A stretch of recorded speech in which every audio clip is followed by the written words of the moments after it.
1975 সালে তরুণ এক college drop out গড়ে তুললেন মাইক্রোসফট। তার নাম বিল গেটস। এর ঠিক 1 বছর পরে স্টিভ জবস তার বন্ধুদের সঙ্গে মিলে গড়ে তুললেন অ্যাপল। এই দুইটা প্রতিষ্ঠানেরই লক্ষ্য কিন্তু এক ছিল, সেটা হলো পার্সোনাল কম্পিউটিংকে জনপ্রিয় করে তোলা এবং এটাকে মানুষের বাসা বাড়িতে পৌঁছে দেওয়া। যেহেতু এই কোম্পানি দুইটার লক্ষ্য এক, সেহেতু এটা খুবই স্বাভাবিক যে ফিউচারে একটা সময় গিয়ে এই দুইটা প্রতিষ্ঠান একে অন্যের সঙ্গে টক্কর দিবে, এবং হয়েছিলও তাই। এরা প্রথমে পরিণত হয়েছিল ঘনিষ্ঠ মিত্রতে এবং পরবর্তীতে তাদের মধ্যে হয়েছিল ব্যাপক প্রতিযোগিতা। এই দুই প্রতিষ্ঠানের একটা আধিপত্য বিস্তার করেছিল সফটওয়্যার ওয়ার্ল্ডে, আর আরেকটা বদলে দিয়েছিল হার্ডওয়্যারকে। এবং আরও মজার ব্যাপার হলো যে এই দুই প্রতিষ্ঠানের একটা নিয়ম কানুনের তোয়াক্কা করলেও আরেকটা একদমই নিয়ম কানুনের কোনো তোয়াক্কা করতো না। যেটাই হোক, এই দুই প্রতিষ্ঠান নিজেদের এই প্রতিযোগিতার মধ্য দিয়ে পুরো বিশ্বকেই বদলে দিয়েছে। এই প্রতিযোগিতা যদি না হতো, আমরা এখন যে প্রযুক্তি দুনিয়া দেখি এটাই হয়তো কখনো তৈরি হতো না, এটার হয়তো অন্য কোনো রূপ থাকতো। 1970-এর দশকের শেষের দিকে অ্যাপল ছিল বেশ জনপ্রিয় একটা কোম্পানি। এটার নাম ডাক ব্যাপক ছড়িয়ে পড়ছে, সবাই অ্যাপলের নাম জানে। তাদের তৈরি অ্যাপল টু বাজারে ব্যাপকভাবে সফল হয়েছে এবং পার্সোনাল কম্পিউটার ধীরে ধীরে জনপ্রিয় হয়ে উঠছে। অন্যদিকে মাইক্রোসফট সে সময় কিন্তু কম্পিউটার তৈরি করছে না, তারা তৈরি করছে সফটওয়্যার এবং সেগুলো তারা বিক্রি করছে। এদিকে আবার অ্যাপলের সফটওয়্যার প্রয়োজন। তো অ্যাপল সফটওয়্যার কাকে দিয়ে বানানো যায় এটা খুঁজছিল, এবং এটা খুঁজতে গিয়ে তারা দেখলো যে IBM এর কাছে মাইক্রোসফট নামের একটা কোম্পানি সফটওয়্যার সেল করে। তো তারা এই মাইক্রোসফটকে দলে ভেড়ানোর কথা ভাবলো। স্টিভ জবস বিল গেটসকে অ্যাপলে ইনভাইট করে নিয়ে আসলেন এবং বললেন যে অ্যাপল পরবর্তীতে বড় একটা প্রজেক্টে হাত দিতে যাচ্ছে, যে প্রজেক্টটা আসলে পার্সোনাল কম্পিউটারের এক্সপিরিয়েন্সটাকেই বদলে দিবে। তো বিল গেটস রাজি হয়ে গেলেন এবং স্টিভ জবসের সঙ্গে সে কাজ শুরু করলো ম্যাকিনটশ প্রজেক্টে। মূলত এর মধ্য দিয়ে অ্যাপল এবং মাইক্রোসফটের মধ্যে একটা পার্টনারশিপ গড়ে উঠল, যে মাইক্রোসফট অ্যাপলের জন্য সফটওয়্যার তৈরি করে দিবে। কিন্তু স্টিভ জবস এই জায়গায় একটা জিনিস রিয়েলাইজ করেননি, যে সে আসলে মাইক্রোসফটকে অনেক বড় একটা জিনিস দিয়ে দিচ্ছে। সে যে এত বড় একটা ইনোভেশন নিয়ে আসছে, এই ইনোভেশনের একদম ভেতর পর্যন্ত সে মাইক্রোসফটকে অ্যাক্সেসটা দিয়ে দিচ্ছে। ওই সময় পর্যন্ত পার্সোনাল কম্পিউটার কমান্ডে চলতো, এটার কোনো এই যে আমরা এখন গ্রাফিক্যাল ইন্টারফেস দেখি এরকম কিছু ছিল না। তো জবসের চিন্তা ভাবনা ছিল যে এরকম একটা গ্রাফিক্যাল ইন্টারফেসের কম্পিউটার আসবে, যেটাতে মাউস ব্যবহার করে মানুষ ক্লিক করেই নানা ধরনের কাজকর্ম সেরে ফেলতে পারবে, তার আর ওই কমান্ড টাইপ করা লাগবে না, জিনিসটাকে সে অনেক সহজ করে দেবে। এবং মজার ব্যাপার হলো, এই যে অপারেটিং সিস্টেমটার কথা বললাম, যেটার কথা জবস চিন্তা করেছে, এই অপারেটিং সিস্টেমটাও কিন্তু জবসের মাথায় আসে নাই। এটা মেইনলি ওই টাইমে আরেকটা কোম্পানি ছিল জেরক্স। এই জেরক্সের একটা গবেষণা উইং ছিল, তারা এই জিনিসটা তৈরি করেছিল এবং সেখানে ভিজিটে গিয়ে প্রথমবারের মতো স্টিভ জবস এই গ্রাফিক্যাল ইন্টারফেসের ধারণাটা পেয়েছিল। তো স্টিভ জবস নিজের পরিকল্পনা অনুসারে আগাতে থাকলেন, আর বিল গেটস এদিকে পুরো বিষয়টা কিন্তু খুব ক্লোজলি দেখছিল। 1985 সালে গিয়েই খেলাটা পাল্টে গেল। মাইক্রোসফট নিজেদের একটা অপারেটিং সিস্টেম নিয়ে আসলো, এটার নাম দিল তারা উইন্ডোজ। মজার ব্যাপার হলো, এই যে উইন্ডোজ অপারেটিং সিস্টেমটা, এটা ম্যাকিনটশের অপারেটিং সিস্টেমের সঙ্গে খুব মিলে। একদম খুঁটিনাটি কিছু জিনিস বাদ দিলে প্রায় পুরোটাকেই কপি বলা যায়। খুব নর্মালি স্টিভ জবস ব্যাপক ক্ষেপে গেলেন এবং সে বিল গেটসকে কল করলেন, কল করে একদম তাকে চোর ডেকে বসলেন। এই সময় বিল গেটস তাকে একটা উত্তর দিল, তাকে বলল যে দেখো স্টিভ, আমি যেভাবে পুরো বিষয়টাকে দেখছি সেটা হলো যে আমাদের দুইজনেরই একজন ধনী প্রতিবেশী আছে যার নাম জেরক্স। তো আমি সেখানে টিভি চুরি করতে ঢুকেছি, ঢুকে দেখলাম যে তুমি টিভি আগেই চুরি করে নিয়ে গেছো। তো বিল গেটস আসলে এই স্টেটমেন্টের মধ্য দিয়ে যেটা বোঝাতে চেয়েছিলেন সেটা হচ্ছে যে তুমি যে আমাকে চোর বলছো, তুমি নিজেও তো পুরো আইডিয়াটা আসলে চুরিই করেছো, তো আমি যদি চোর হই তুমিও চোর।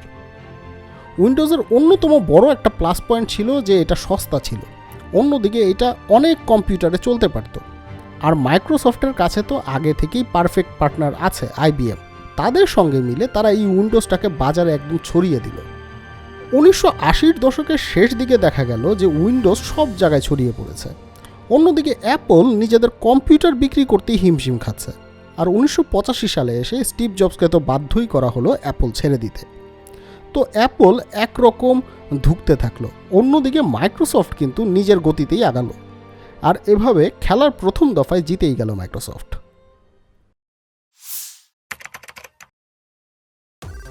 90-এর দশকের পুরোটা জুড়েই মাইক্রোসফট আস্তে আস্তে জায়ান্টে পরিণত হলো। উইন্ডোজ পুরো মার্কেটেই আধিপত্য বিস্তারী অবস্থানে চলে এলো। অন্যদিকে অ্যাপল ততদিনে চলে গেছে একদম লাইফ সাপোর্টে।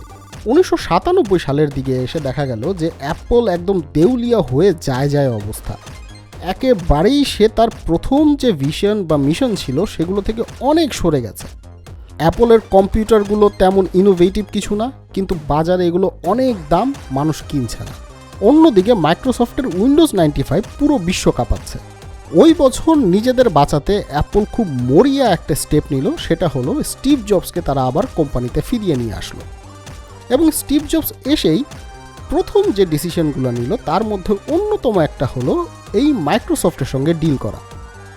ততদিনে অ্যাপল ও মাইক্রোসফটের সাপে নেউলে সম্পর্কের কথা মোটামুটি সবাই জানে।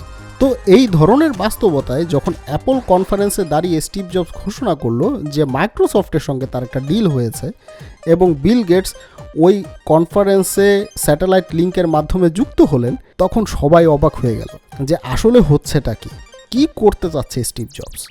মেনলি যেটা হয়েছিল, স্টিভ জবস এবং বিল গেটসের মধ্যে একটা মিটিং হয়েছিল এবং সেটাতে তারা দুইজন কিছু ব্যাপারে একমত হয়েছিলেন এবং ওই মিটিংয়ের রেশেই মাইক্রোসফট অ্যাপলে $150 মিলিয়ন ইনভেস্ট করলো। এতে করে যেটা হলো যে অ্যাপল যেহেতু দেউলিয়া হয়ে যাওয়ার পথে ছিল, তারা সেটা থেকে একটা লাইফলাইন পেল, তাদেরকে আর দেউলিয়া হয়ে যেতে হলো না। স্টিভ জবস কিছুটা সময় হাতে পেলেন। এছাড়াও মাইক্রোসফট আরও বেশ কিছু জিনিস করেছিল অ্যাপলের জন্য। সেগুলোর মধ্যে একটা হলো মাইক্রোসফট তাদের যে ইন্টারনেট এক্সপ্লোরার ব্রাউজারটা ছিল এটা অ্যাপলকে ব্যবহার করার অনুমতি দিয়ে দিল এবং অ্যাপল এটা তাদের ম্যাকে ডিফল্ট ব্রাউজার হিসেবে দিয়ে দিল। অন্যদিকে অ্যাপলের সঙ্গে মাইক্রোসফটের এই চুক্তির অধীনে মাইক্রোসফট অ্যাপলের জন্য অফিস অ্যাপস তৈরি করে দিল এবং এটা পরবর্তী 5 বছর তারা তৈরি করে গেল। এই জিনিসগুলোর কারণে অ্যাপল বিরাট বড় একটা লাইফলাইন পেল। অ্যাপলকে সফটওয়্যার নিয়ে মাথা ঘামাতে হলো না ইনিশিয়ালি, এবং অ্যাপলের হাতে টাকাও চলে এলো। তো আপনার এখন মনে হতে পারে যে আসলে জবস কি চাইছিল? জবস কি চাচ্ছিল যে মাইক্রোসফটের হাতে সব কিছু চলে যাক? আসলে বিষয়টা এরকম না। জবসের ওই টাইমে মাইক্রোসফটের হেল্পটা দরকার ছিল এবং এই জন্যই জবস এই চুক্তিটায় গিয়েছিল। জবসের হাতে তখন অনেক বড় একটা অস্ত্র আছে, এটা হচ্ছে ডিজাইন। জবস অ্যাকচুয়ালি পুরো মার্কেটটাকে ঘায়েল করেছিল জাস্ট ডিজাইন দিয়ে। জবসের নেতৃত্বে অ্যাপল প্রথমে নিয়ে এলো আইম্যাক, তারপরে আইপড, তারপরে 2007 সালে আসলো আইফোন। এগুলোর প্রত্যেকটা ডিজাইন ছিল মার্ভেলাস এবং হার্ডওয়্যারও বেশ ভালো ছিল। এই জিনিসটা জবস করতে পেরেছিল আসলে ওই যে ইনিশিয়ালি মাইক্রোসফট যে হেল্পটা করেছিল সেটার কারণে। বিষয়টা কিন্তু এমন না যে জবস একদম করা নতুন সব প্রযুক্তি নিয়ে আসছে। বিষয়টা এমন ছিল যে বাজারে এই প্রযুক্তিগুলো আগে থেকেই ছিল।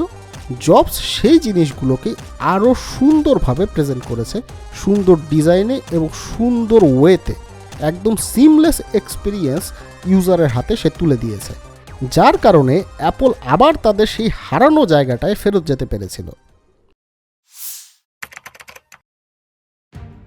অন্যদিকে মাইক্রোসফট তখনও শুধু উইন্ডোজ আর অফিস নিয়েই পড়েছিল।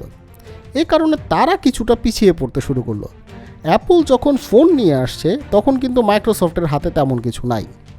তো মাইক্রোসফটও এক পর্যায়ে চিন্তা করলো যে না, শুধু সফটওয়্যার নিয়ে পড়ে থাকলে হবে না, হার্ডওয়্যার নিয়েও ভাবতে হবে, এবং এই চিন্তা ভাবনা থেকে তারা হার্ডওয়্যার গেমটায় চলে আসলো।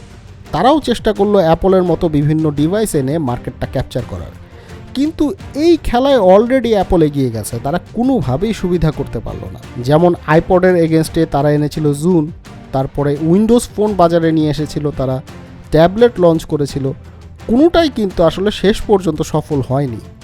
প্রত্যেকবারই দেখা গেছে যে ইউজাররা মাইক্রোসফটের জিনিসের চেয়ে অ্যাপলের জিনিস প্রেফার করছে বেশি, কারণ ওই যে বললাম স্টিভ জবস এমন কিছু জিনিস তুলে দিয়েছিলেন ব্যবহারকারীদের হাতে যেটার এক্সপিরিয়েন্স আসলে ব্রেক করা টাফ না, ইম্পসিবল ছিল এক অর্থে। আর এই সময়টায় এসেই মাইক্রোসফট একটা অদ্ভুত পদক্ষেপ নিল। 2014 সালে মাইক্রোসফটের নতুন সিইও সত্য নাদেলা, যাকে অনেকে সাত্তিয়া নাদেলা নামেও চিনে, সে অ্যাপলের সঙ্গে এই লড়াইটাই থামিয়ে দিল। পুরো মাইক্রোসফটের ফোকাসটাই শিফট করে ফেলল। মাইক্রোসফট নতুন করে মনোযোগ দিল অন্য খাতে। তার মনোযোগের কেন্দ্র হয়ে দাঁড়ালো cloud computing, artificial intelligence, enterprise software, এই জিনিসগুলো। এক কথায় আইফোন এবং অ্যাপলের অন্যান্য গ্যাজেটসের পেছনে ছোটাই বন্ধ করে দিল মাইক্রোসফট। এতে করে যেটা হলো, মাইক্রোসফট হুট করে দেখা গেল যে ইন্টারনেটের ব্যাকবোনে পরিণত হয়ে গেছে। ইন্টারনেটের বিভিন্ন জিনিস মাইক্রোসফটের উপরে ডিপেন্ড করছে। আর ঠিক এই চালটার মধ্য দিয়ে মাইক্রোসফট আবারও ডমিনেটিং পজিশনে চলে এলো। আপনি যদি বর্তমানের হিসাব দেখেন, তাহলে অ্যাপল এখন মাইক্রোসফটের চেয়েও বেশি ভ্যালুয়েবল কোম্পানি। অন্যদিকে মাইক্রোসফটের প্রফিট হয় অ্যাপলের চেয়ে বেশি। একদিকে অ্যাপল পুরো প্রযুক্তি জগৎকেই বদলে দিয়েছে, আর মাইক্রোসফট পুরো বিশ্বের কোনায় কোনায় ছড়িয়ে আছে। এই যে দুই প্রতিষ্ঠানের আজকের এই অবস্থান, এটার পেছনে অনেক বড় ভূমিকা রেখেছে এদের এই কম্পিটিশনটা। কিন্তু মজার ব্যাপার হলো, আপনি যদি পুরো ঘটনাটাকে দেখেন, তাহলে দেখবেন যে ঠিক যেই মুহূর্তে এরা একে অন্যের সঙ্গে টক্কর দেওয়া থামিয়ে দিয়েছে এবং নিজের প্রোডাক্ট নিয়ে ভেবেছে, ঠিক সেই মুহূর্তগুলোতেই এরা আরও বেশি বড় হয়েছে এবং এদের আরও বেশি প্রভাব তৈরি হয়েছে। তো শেষ পর্যন্ত কে জিতেছে, অ্যাপল নাকি মাইক্রোসফট? আমার মনে হয় এই দুই প্রতিষ্ঠানের কোনো প্রতিষ্ঠানই জিতে নাই। দিন শেষে আসলে জিতেছে পুরো বিশ্বের প্রযুক্তিপ্রেমীরা। এই দুই প্রতিষ্ঠানের কম্পিটিশনের কারণে আমরা দুর্দান্ত সব প্রোডাক্ট হাতে পেয়েছি। আমার আজকের এই ভিডিও এই পর্যন্তই। সবার জন্য অনেক অনেক শুভকামনা। ভালো থাকবেন সবাই।